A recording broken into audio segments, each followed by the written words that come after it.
তোমার সাথে রোজা অবস্থায় কেউ যদি ঝগড়া করে, তোমারে যদি মন্দ কিছু বলে, গালি দেয়, তুমি বলে দিও ভাইয়া আমি রোজাদার। রোজাদার গালি দেয় না,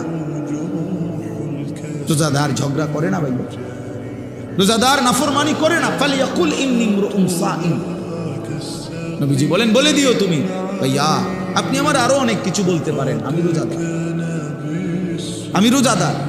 রোজাদার গালি দেয় না। রাসূলুল্লাহ সাল্লাল্লাহু আলাইহি ওয়াসাল্লাম বলেছেন লাইসাল মুমিনু বিত্তাআন ওয়ালাল লাআন ওয়ালাল ফাহিশ ওয়ালাল বাদী, এটা হাদিস। নবীজি বলেছেন মুমিন খোঁটা দানকারী হয় না, খাবাইয়া 10 টাকা খাবাইয়া আবার এক সপ্তাহ পরে দাদা এদিনও তো তোরে 10 টাকা খাবাইলাম না, এতে না খাওয়ানি ভালো ছিল। তা আল্লাহ নবী সাল্লাল্লাহু আলাইহি ওয়াসাল্লাম বলেন মুমিন খোঁটা দেয় না, অনুগ্রহ করে কি দেয় না, খোঁটা দেয়। ওয়ালাল লাআন, মুমিন কাউকে লানত দেয় না।